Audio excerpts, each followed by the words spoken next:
What's going on, everyone? Welcome to another episode of The Remote Real Estate Investor. I'm Michael Albaum, and today with me, I have a guest, Omni Casey, who's an investor, broker, author, coach, and he's going to be talking to us today about what his story has looked like and what people need to be aware of going into 2022 with their investment career. So let's get into it. Before we get into the episode, let me just give a quick shout out to the Roofstock Academy, which is a one-stop shop for all real estate investors, independent of where you are in your investment journey, whether you're just getting started or a seasoned investor. Our program offerings have access to over 50 hours of on-demand lectures, one-on-one coaching, private Slack forums, as well as a plethora of other things. So come check us out at roofstockacademy.com. And all of this is backed, by the way, with a full money-back guarantee. So there is no risk to you for just coming and trying it out. We hope to see you in there. Omni Casey, what's going on, man? Thank you so much for taking the time to hang out with me today. I really appreciate you. Hey, super excited. Thanks for having me on. Oh my God, my pleasure. You've got a really interesting story, and we were chatting a bit about it just before we hit record here. But for all of our listeners, give us the background. Who are you? Where do you come from? And what is it that you're doing in real estate today? I'd love to. Omni Casey is my name. So originally from Hawaii, born and raised in the islands, and I don't live there anymore. Migrated out to East Coast, just outside of DC, Northern Virginia, about 10, maybe 11 years ago. But started in Hawaii, very entrepreneurial family. Got into real estate investing fairly young. That wasn't my first business venture, but it turns out that, real estate's a really cool business. I love the business aspect of it. I just always knew I wanted to be an entrepreneur, business owner, and eventually got into real estate investing, real estate brokerage as well, side of things. So just all things real estate for the last 20 years has been my passion. And for the last few years, I've been Omni the Investor Guy. I do some coaching. We run a meetup club out this side, and I just love helping people learn how to invest, especially new investors starting out for the first time. I remember how daunting it was. And so we do a lot to, help them to get to their first few transactions. And most of what we do is cash flow rental properties. That's why I love your podcast, because it is, that, remote investing concept, less of the active hands-on concept, more of the remote concept that I love. And we teach that as well. Awesome. So did you get your teeth cut out on the islands when you were doing real estate investing, or has it always been remote? Talk to us a little bit about that. I started on Oahu, which is where I'm from. I was a surfboard salesman. I was in a surf shop working, absolutely. And, I read the book, Rich Dad, Poor Dad, and I'm like, all right, so I love business. And I was doing a couple businesses at that time, but then I really wanted to find out more about real estate. But no one in my family really was in real estate, and especially on the investing side. So I just started talking about it more and more. And it was really a couple customers that came into the shop that I was having this conversation with, and they were real estate investors. So I said, well, tell me about that. What do we do? And I traded off some surf lessons for some education on the investing side, and I lucked out by finding some friends, and really they became mentors at that point, and invested in Waikiki, in Honolulu, slowly. As I wanted to expand and as I wanted to really shift towards the passive income side, the cash flow side, Hawaii just doesn't cash flow that well. Great for appreciation, great for equity, but I had to find some outside markets, and that's where I started to invest, in the mainland, various markets that were more affordable, that the rent to price ratio was more accurate to my goals there. Oh man, that's awesome. I used to work as a surf instructor too, but I didn't get diddly squat from my clients. Man, you lucked out big time. Yeah, it paid off, definitely. That's awesome. All right, so now let's fast forward. You moved to the mainland. Now you're out on the East Coast. What are you doing out there as an island guy? You don't have snow on Oahu, but you do where you're living now. Yeah, it's, what is it, spring when we're recording this, and I think we just snowed today. So it's crazy weather, not quite used to it still. My wife's from the area, and one of the beauties of real estate, both on the investing side and as an agent brokerage side, you can take that and do it anywhere. Once you learn the core skills, you can do it remotely. And about, 10, 11, 12 years ago, having a conversation about if you wanted to move back home and be closer to family, we can do that and we can make that work. And she took that and ran with that fairly quickly. And we haven't looked back. But I've loved it because by that point, we were already into the remote investing side. And the downside, if there's a downside to living in Hawaii, the downside is a time zone difference. And I love being on a similar or closer time zone to my property managers, my agents, the other investors that I was networking with. And so I jumped at the opportunity to be able to do that and, be a little bit closer to the properties that we owned. Yeah, that makes total sense. For about the better part of a year back in 2019, 2020, I was traveling internationally and trying to sync up my calls with clients and people on my team was pretty difficult to do. So exactly. I totally get that. Yeah. Awesome. Well, I know you just wrote a book, and I would love if you could share with our listeners a little bit about what it is, where they can find it, what they might expect to see in it. Yeah, I'm super excited about this. It's called the Cash Flow Breakfast Club. I don't know if this will ever be on video, but just got my author copy today. So I'm like super stoked. Nice. Because it's been written for a few years. I actually never planned to publish this or never thought I'd really publish it. It was just kind of my story. I just need to get it on paper. And it was the steps of kind of the step-by-step process that I went through to become financially free through passive income, through real estate investing, and really very, very simple steps that anyone can do. And I started coaching my real estate agents and my new investors that came to me for help. And this kind of became my instruction manual. So for a time, it was a manual. And then last year, my wife was kind of pushing me, said, you wrote it, you might as well publish it. So finally got off the ball. And turns out I'm pretty good at writing a book. I'm terrible at publishing books. So, I had to find the right publisher to help me through that, creating the website, actually go through the vetting process of the various publishers. And finally, as of this week, got my publisher copy, author copy, and it should be out probably in about 2 weeks or so.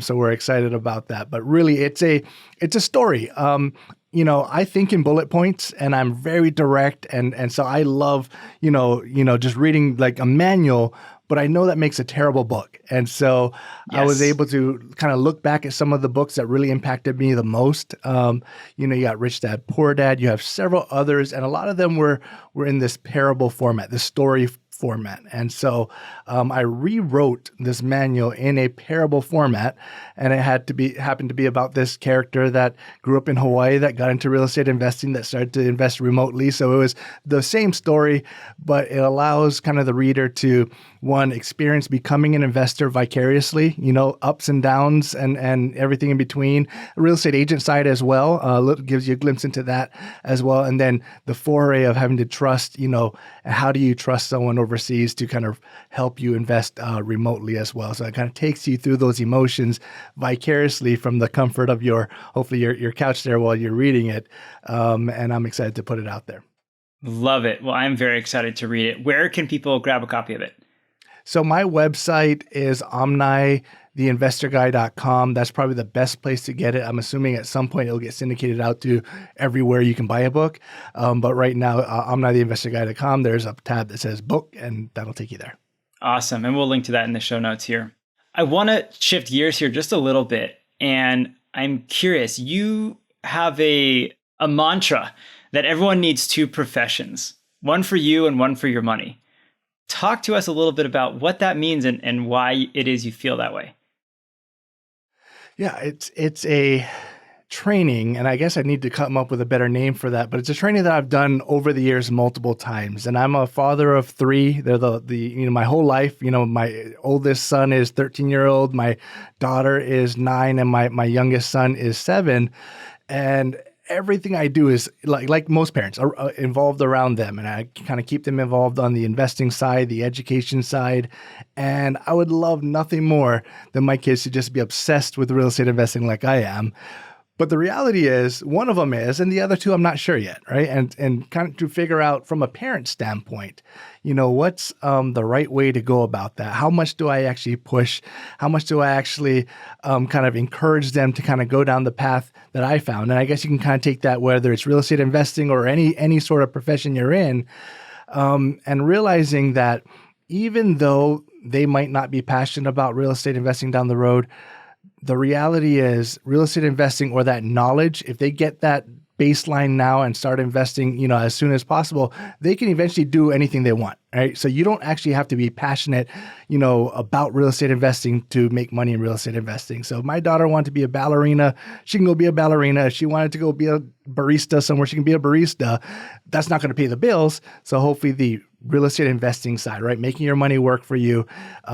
Because for a very long time, like, I'm passionate about real estate investing, and it's the only thing that really makes sense to me. And I'm talking to people. I'm like, can't you get it? Why don't you understand this? Why don't you understand? Right? Why don't you? And then just the reality is not everyone's as passionate about it as I am. That being said, everyone could benefit from that. So understanding how to put your money to work for you, or how do you set up that passive income coming in so that it can fund whatever you actually want to do with your time. And, it doesn't always need to be the same thing. I just feel blessed that I happen to do both at the same time. I love it. Any pieces of advice or tips or tricks that you've picked up from being a father and a parent over the years to get your young ones involved? So one of the things that I did recently in the last few years, I started to invest closer to where I am. Not because it's the best place to invest. I think it's a decent place to invest it, but there's clearly other markets that outperform my market. But I wanted to have something that I could just drive by, take my kids to, and keep them involved. So if you are, investing, not everyone invests, somewhere near them, but try to find something where you can kind of take them and keep them involved.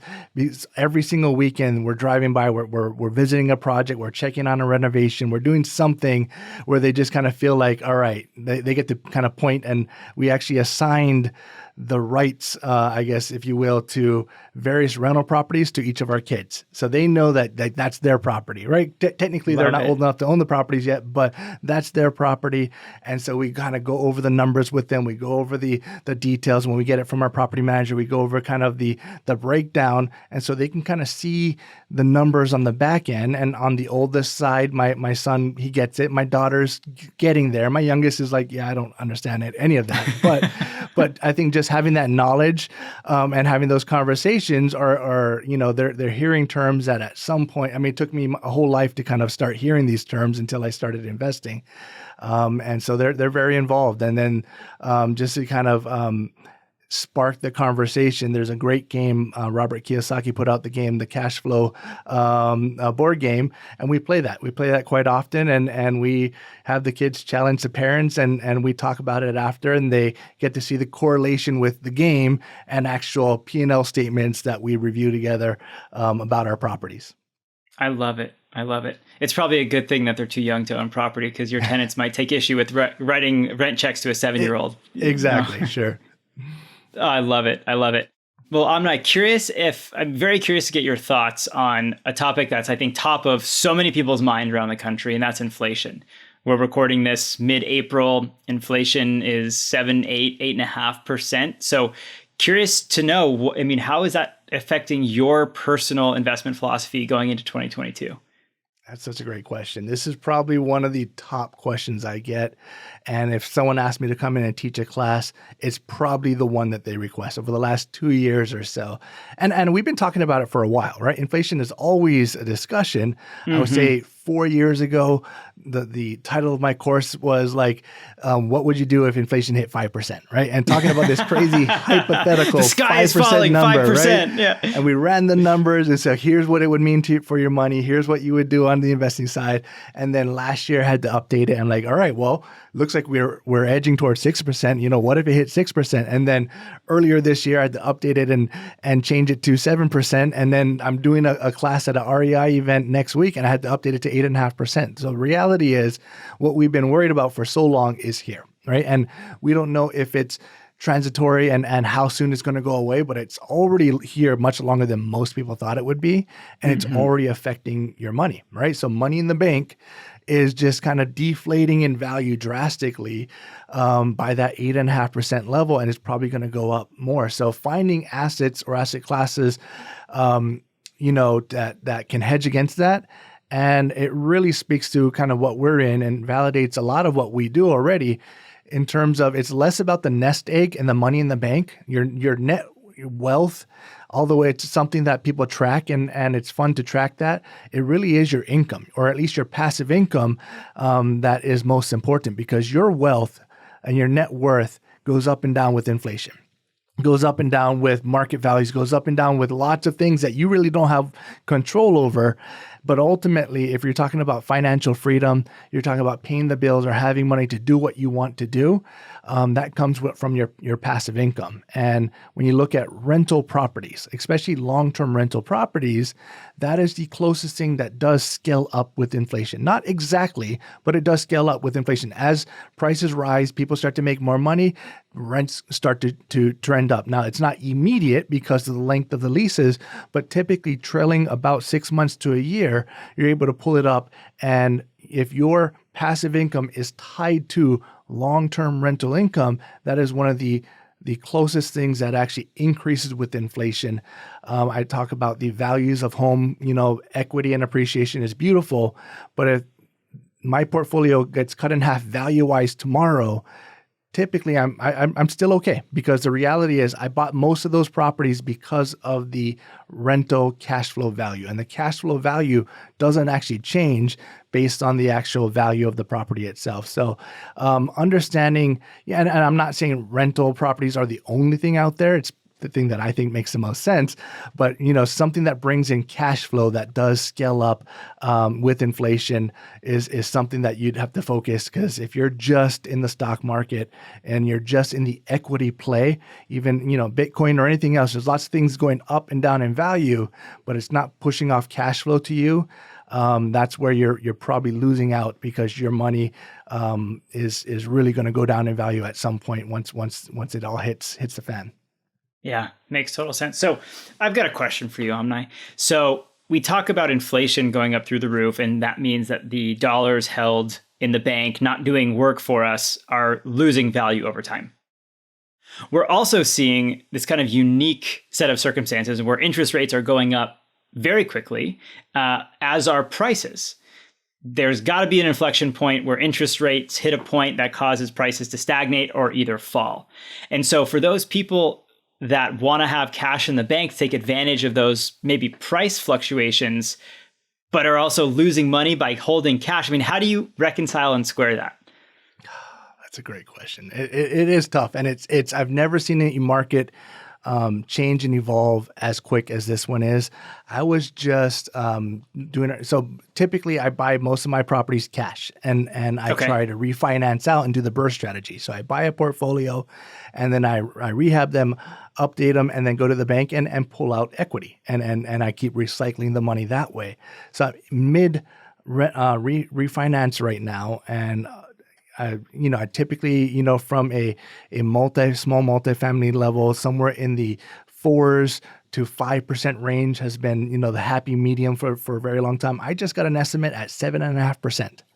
I got 6.25. Yeah. Like 7.5%. And it's a lender that I've used. All right. And they're like, that's just where we are. What it is. And so I'm making a decision. Do I leave my money in there for a while? Do I cash out, knowing that I'm probably gonna have to refinance out, pay a penalty in a couple of years, and because I definitely don't want to carry a rate that bad, but I just don't want to leave money in it. Do I? So you're having these conversations, and it's a little bit of everything. So it really depends on your need. When I have money sitting and I don't have enough deals, I usually lend it out. I'm a private money lender as well, because I don't like just holding money. I want that money working for me. But even some of the rates that I'm getting back is like comparable to what a regular mortgage rate is. Now it's like, all right, I think private money lending needs to go up in value or cost, to kind of offset that as well. I think it's really having multiple strategies to place your money, and it's really, we have to be conscious stewards of our money, because if it's just put it in the bank, I'm going to go to work and I'm just going to forget about it, right? We stick our head in the sand and we just, whatever, it is what it is. Well, that mentality is really, the people that will get, hurt the most, because if you're not recycling your money, or if you're not making moves in terms of how to maximize whatever the market's giving you, you're just going to be stuck with the worst possible option typically. Yeah. That makes tons of sense. And so curious to get your thoughts on what some short-term investments are that people can make to recycle their money because they anticipate a market correction to be able to use their cash to then purchase properties in cash. Would that be hard money lending? Would that be some other asset class? Yeah, there's a few things you can do on that. It really depends on whether you're already an active investor or not, real estate investor. If you're active real estate investor, then it's looking for a few projects, right? I'd rather have my money in a project that I'm personally overseeing and I'm increasing in value or increasing in the net operating income on it. And if you can do that, great. That's parking your money in probably the safest hands that you know, your own hands. But if one, you don't have the deal, or two, you're not an active investor, then it is figuring out, where can I place my money? And that's what I do. Private money lending. There's something called gap funding, which is more of a partnership. So it's less of an interest rate that you're getting in return, but it's the gap between what the investor needs, what the hard money's willing to give and what the investor needs to bring for the down payment. So I'm bringing a down payment on a flip. They're getting the majority from a hard money lender. Now it's not an interest rate that I'm getting a percentage of the actual profits of the deal. So one, I need to be able to vet the deal. And two, I need to trust that investor that they have a solid track record and have the ability to send resources over and help them make sure it's a profitable deal. In the long run, it allows me to be a part of more real estate transactions without an active role in it. And my money's just not sitting there. For those who just don't have that level or even that ability of time, then it's looking for some sort of, can I be an LP on a syndication somewhere? I don't love being LPs on syndications because it usually means I'm leaving my money in there for 5 to 7 years. Right. And although there's great syndications out there, right? You can turn that into 10, 12, 15 plus % return with really no interaction. Me personally, I know that I can probably do better than that if I had that money and I'm using it over and over again. But if you're just going to let it sit, worst case scenario, go lend it out or put it into some sort of, syndication out there, because that is beating inflation at the very least and then coming up a little bit more above and beyond that. Love it. Love it. You talked about Omni people getting hurt via their investments. Curious to get your thoughts on some mistakes that you're anticipating people may make in 2022 or that you've already seen people make because of this really unique environment that we're in. I think we've already been seeing it, but we're probably going to see it more and more. I call it the dumb money effect. There's a lot of dumb money in the market. It's not speaking to people in general, but the money is just dumb, right? And because there's so much money out there. There are some dumb people too, if we're being honest. Right. So there's just so much money out there. And then you take, for example, when I'm buying a property, I have some strict criteria of it needs to pencil out in this box. It needs to hit me this return because one, I need to get a certain amount of return for my expectations. My time as well is all factoring into that.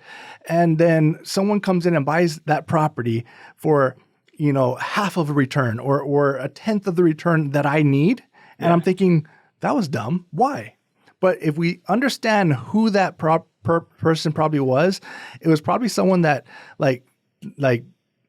sooner than they thought they would sold the property and they need to 1031 and they're just stuck with money, which is dumb money.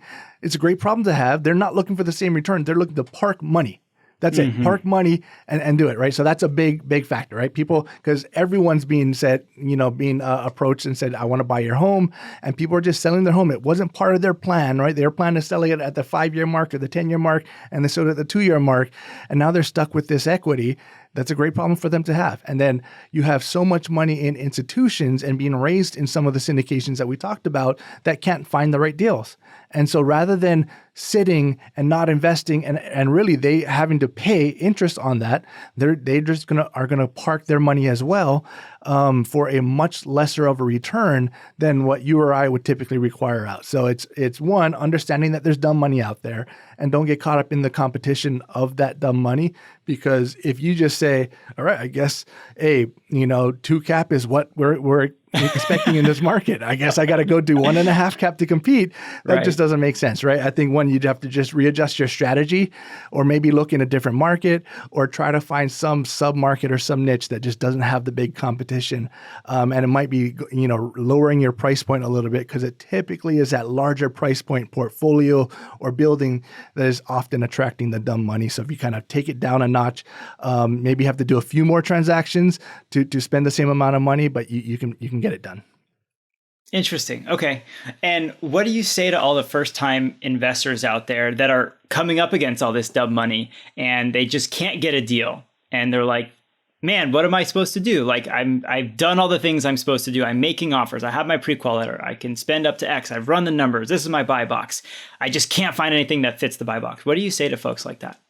God, it's tough to be a first-time investor right now, but it's always tough to be a first-time investor. The reality is it gets easier and easier as an investor the more experienced you are. And so last year, it was a tough market. I bought 46 properties last year.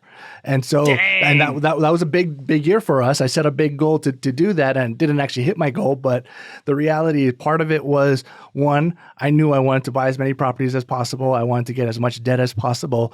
And I want to just prove that it was done, because for several years we've been hearing about how tough the market was. And then the reality is there's deals out there. Most of those deals were off market.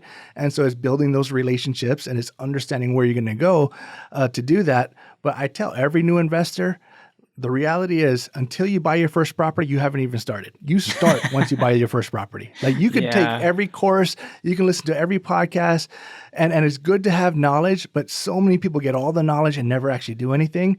And until you actually are like in the trenches, making decisions, talking to your property manager, solving problems, like pulling your hair out, you're not growing, you're not actually becoming an investor yet. So I say, one, err on the side of just go get your first investment property first, right? Just figure out, does it come very close to your box? Because in reality, the worst case scenario is like if it's a $200,000 property, you're not losing $200,000 if it's a bad investment. You probably still at least have the value of the property in there.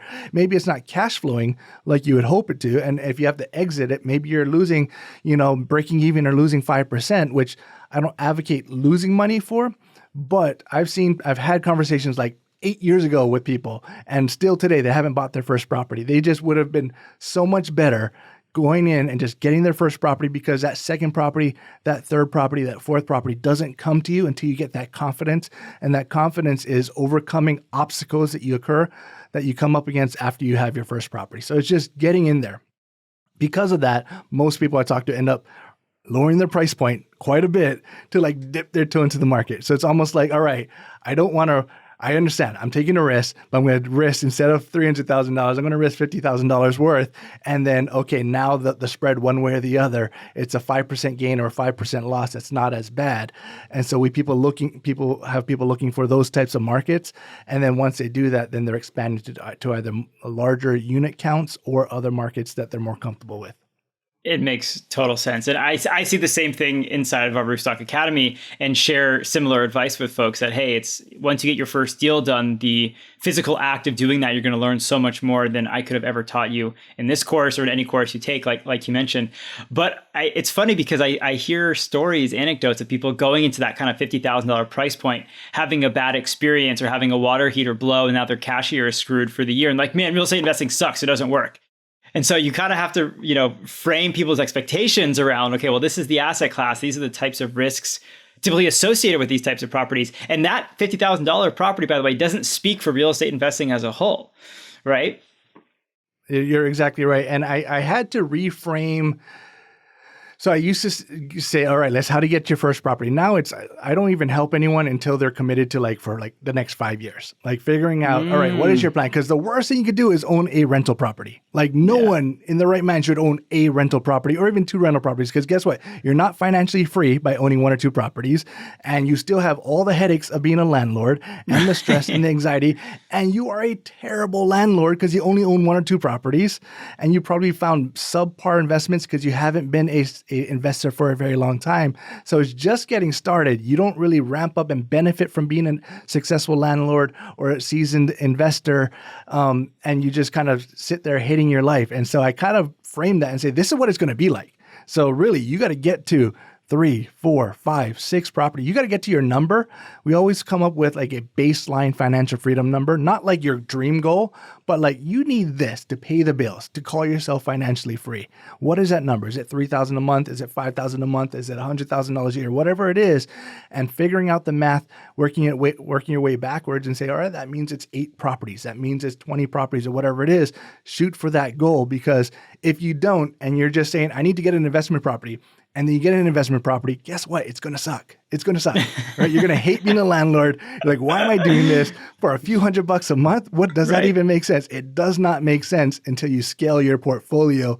Most people just never get there. So you have to like pre-warn them and they say, okay, here's a vision. This is just step one of 5 to 10 steps.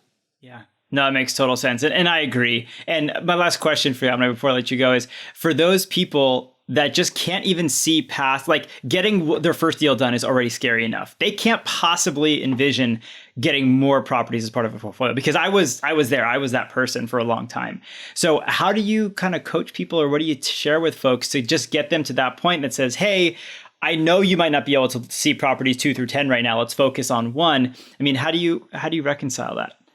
So it's tough. And the reality is not everyone will get there. No matter what, I feel like I convert everyone into a real estate investor because I believe everyone would benefit from that. I just can't. And I've tried. There's people that no matter what, their comfort level. My wife's one of them. Like she's one of the most conservative, nervous people there is. And if she wasn't married to me, she would own no real estate. We own a ton of real estate. And if I was gone tomorrow, she would sell it all tomorrow, right? And the reality is the stress involved with just owning real estate, right? There's just things. And she doesn't really do anything with it other than, just kind of see the income coming in. And so for some people, you need to be on that passive side. And that is a lending, that is a syndication side. So there is a percentage or a personality type where that is always going to be the most comfortable. I personally am not that. I love the control. Some people hate the control, having that responsibility, having that control. So it depends on the personality type. And then for those that are kind of right in the middle, I take them through that 5-year plan or 10-year plan and just say, okay, it's 1 per year for the next 5 years. Can we focus on setting a goal of 1 per year for the next 5 years? $50,000 down, $100,000 down, whatever it is, whatever they're able to save up, from their job. Just, all right, you already know you can do that. Instead of doing what you're doing with it right now, can we supercharge that and just say next year we're going to buy a $200,000 property with $50,000 down, and the year after that we're going to save up all our cash flow and then buy a slightly higher property with $50,000 down plus the cash flow, and you're just going to stack it on top of each other, right? You keep stacking it, and things are going to go right and things are going to go wrong, but you're moving in the right direction, and you get them to say, all right, yes, I think I can commit to that plan. Let me just go look for my first property now. And then knowing that once I get to that first property, once I go through that learning cycle, I'm going to feel more confident to actually take it to that next step. Love it. Love it. Love it. Well, Omni, this was so much fun, man. Where can people learn more about you, reach out to you if they have further questions, touch base with you? Yeah, I'm not all over social media. I'm on Facebook. I'm on omnipresent in social media. Yeah, so I do have a Facebook account. I have an Instagram. It's Omni the Investor Guy on all those handles. I do have a TikTok account. Have not done anything with it yet, but apparently I'm supposed to be on TikTok as well. So look for some content on there. But probably my website, omnitheinvestorguy.com, is the easiest place to find me, and I'll reply to any questions or inquiries anyone has. Perfect. And for everyone listening and not watching this, Omni is OMNI, in case you're wondering. Well, Omni, this was so much fun. Thank you so much for coming on and dropping so much knowledge and sharing with us. Definitely look forward to staying in touch and seeing how everything continues with your journey. This is awesome. Thank you. You got to take care. All right, everyone, that was our episode with Omni. A big thank you to Omni for coming on. Super, super fun episode. I learned a ton, and we'll definitely be chatting with him going forward. As always, if you liked the episode, feel free to leave us a rating or a review wherever it is you get your podcasts, and we look forward to seeing you on the next one. Happy investing.